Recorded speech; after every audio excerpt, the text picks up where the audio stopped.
여러분 안녕하십니까? 홍진TV 미국에서 보는 세상 이야기에 저는 시애틀 다크마 홍입니다.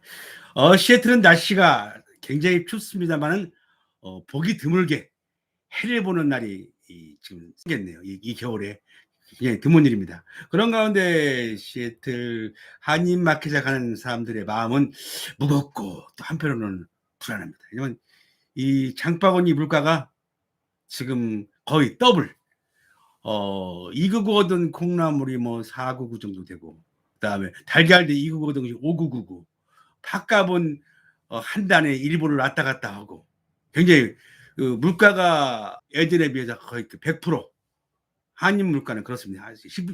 식료품 물가는 그렇습니다. 장바구니를 들고 시장을 보는 게 무섭다고 그렇습니다. 되도록이면 모든 그 한국 가게는 금토일 날이 거의 세일입니다. 주말 세일 기간에 가시면 그나마도 조금 싸게 살 수 있습니다. 그런 가운데 공화당이 218석의 하원의원의 컨트롤 우석인데 아직까지는 거기에 도달을 못했고, 좌우지간 예상보다 훨씬 더 민주당에서 선전하는 것 같습니다. 시애틀에 지금 올해 경기가 너무 안 좋아서 이 다운타운 어디를 가보면은 이 노숙자들이 텐트를 친 것이 한두 군데가 아니고 공원 같은 경우에도 사람들이 건든 것도 무서울 정도로 노숙자들이 많습니다. 연말 오니까는 항상 차 안에 뭐 두지 마시고 안전에 유의하시기 바랍니다. 오늘도 제 방송을 보고 계신 제 구독자 여러분 대단히 고맙습니다. 방송에 앞서서 좋아요, 구독, 그리고 댓글까지 남겨주시면 진심을 다한 영끌 방송으로 부탁하겠습니다. 고맙습니다. 오늘은 제가 독일이 두 번째로 중국을 방문했습니다. 첫 번째로 베트남이 일본으로 중국을 방문했고, 왜 독일이 유럽에서 최초로 중국을 방문했을까? 거기에 대해서 한번 알아볼까 합니다. 올라프 숄츠 독일 총리가 중국에 유연합과 나토를 몰리고 전 세계의 반대 여론에도 불구하고 중국을 방문했습니다.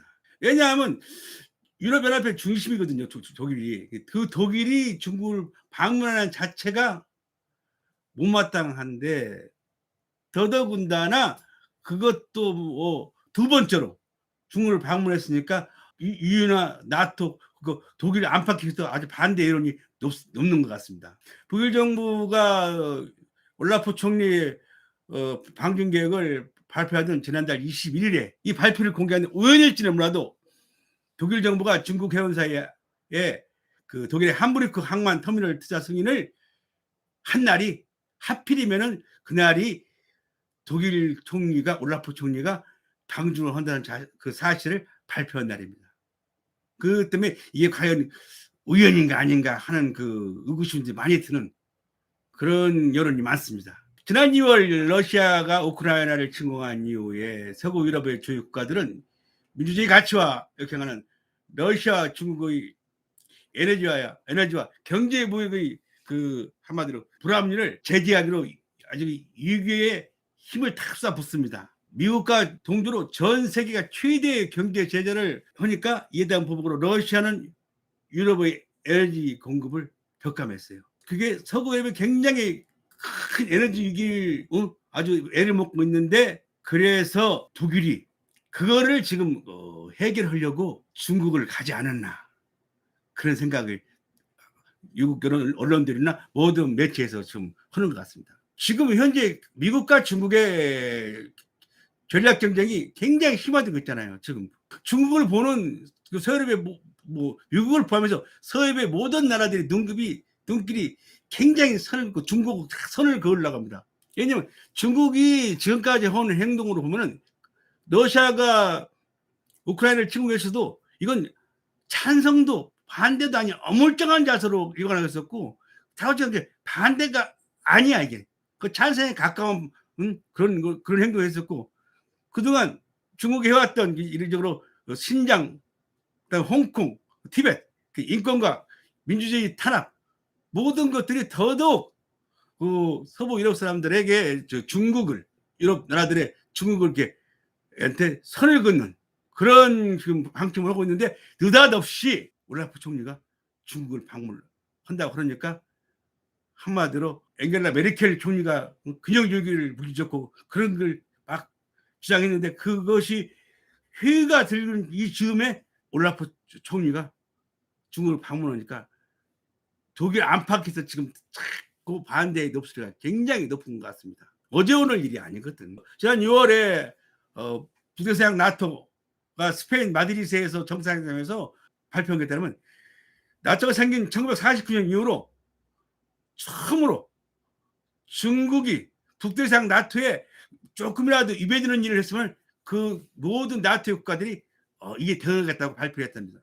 했는데 이런 상황에서 독일이 중국의 대형 투자를 받아들이고 항구를 개방하고 올라프 총리가 중국을 방문하고 그런 자체가 이래서 드러나는 그런 얘기가 독일 안에뿐만 아니라 유럽 전역에서 지금 굉장히 불만이 많습니다.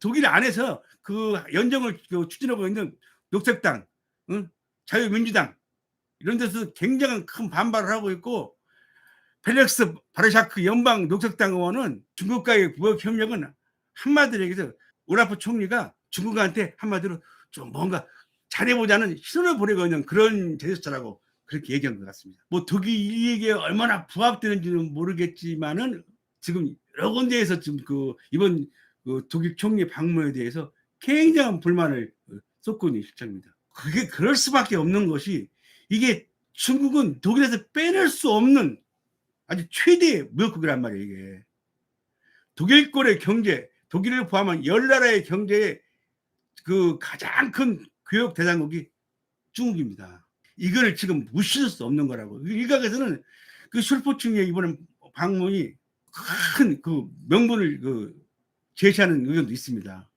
독일의 한 주간지는 독일 총리의 중국 방문의 좋은 점은 독일 총리가 시 주석과 러시아에 관해서 논의하고 시 주석이 푸틴 러시아 대통령한테 지금 무슨 상황을 좀 누구트르기 위해서 영향력을 끼치도록 하기 위해서 중국을 방문했다가 보고 있고 이번에 방문에 같이 중국에 방문한 올라프 총리와 방문하는 한 사람 중에서는 독일의 제약회사 비오테크 추구 경영자가 방문했는데 그 이유는 오로지 중국 백신만 주장하는 중국에 뭔가 획기적으로 독일의 백신을 한번 이번에 그런 회담이 오가지 않을까, 백신을 사용하기 위한 회담이 오가지 않을까 생각하고 그렇게 그런 뭐 회의가 있지 않을까 그렇게 보는 관측도 있습니다. 독일이 지금 중국과의 관계가 왜 이렇게 중요하냐면은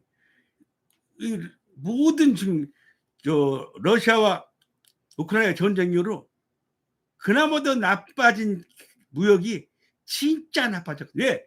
중국과 독일의 관계에서 약 100만 개의 일자리가 독일이 있습니다. 100만 개의 일자리를 독일권에서 독일이 차지했다는 말입니다. 중국하고 교역을 하는 관계에서 100만 개의 일자리가 창출되는데 그 100만 개의 일자리가 지금 불안하다는 얘기예요. 벤스의 3분의 1이 중국에서 다 사간답니다. 그러니 이게 중요하지 않을 수가 없잖아요. 중국의 화학기업인 바스프는 중국 남부에 발전소를 새로 건설했고 한마디로 중국의 파워가 독일 경제 산업에 무시할 수 없는 퍼센트를 갖고 있다는 얘기입니다. 절대적으로 독일은 중국과 디커플링을 원하지 않아요. 이게 지금 겨울을 나야 되는데 에너지 문제 모든 경제 문제들이 복합되니까는 올라프 총리가 중국을 방문했다. 어쩔 수 없는 선택을 했다. 그렇게 보는 시각도 있습니다. 숄 총리의 방문에 대해서 프랑크푸르트의 한 매체는 변화된 중국과 독일의 경제 문제가 굉장히 큰 부정을 찾았기 때문에 이번에 방중으로 좀 그런 거를 좀 이제까지 경제돼야 되는 경제를 좀 풀어보자는 의미로 갔다 그거예요. 그래서 이 중국이 그것 때문에 미국이나 서유럽의 따가운 눈총을 다 감안하고 중국을 갔는데 올라프 총리가 그래도 미국의 눈치를 보니라고 조금 어디로서 얘기 평가했더라고. 뭐 실용주의를 택하고 그러나 한 나라에 의존하지 않고 다각적인 경제 체제로 가겠다. 실용주의와 다각적 경제 체제로 가겠다. 이렇게 발표를 했더라고요. 이게 한마디로 얼마나 그 사람들 생각을 많이 했겠습니까? 올라프 총리도. 이게 올겨울을 나기 위해서 독일의 경제가 너무 빡빡하니까 올해 처음으로 독일이 경제 무역 적자를 받습니다. 그러니까 답다 보니까는 이걸 한번 해결해 보려고 궁여지책으로 방문했다고 그렇게 보는 시각도 있는 것 같습니다. 유럽연합과 나토 인국대 따가운 시석 속에 중국을 방문한 그 숄츠 총리가 방중 효과가 어떻게 나타날지는 지금 몰라요. 그 시간이 좀 지나봐야 알겠고 세계 정세가 하루가 다르게 그뿐이니까 그걸 뭐 결과를 예측할 수 없겠지만은 아무튼 왕따를 당할 정도의 그런 따가운 눈치를 받아가면서까지 중국을 방문한 수출 총리의 그 방중 효과가 어떻게 나타나는지를 과연 명분과 실 중에 뭐가 중요한지는 아무도 모릅니다. 어떻게 나타날지도 아무도 모르고. 근데 잘했는가 못했는가는 시간이 지나봐야지 지금 당장은 말할 수가 없어. 왜? 왕따가 될지언정. 여러분은 어떻게 생각하십니까? 과연 총리가 독일 총리가 독일이 왕따가 될까요? 여러분은 어떻게 생각하십니까? 독일 총리의 방향에 대해서. 감사합니다. 오늘도 이 방송을 구독해 주신 구독자 여러분 대단히 고맙고 혹시라도 조금이라도 도움이 되셨다면 구독, 좋아요 부탁드리겠습니다. 고맙습니다.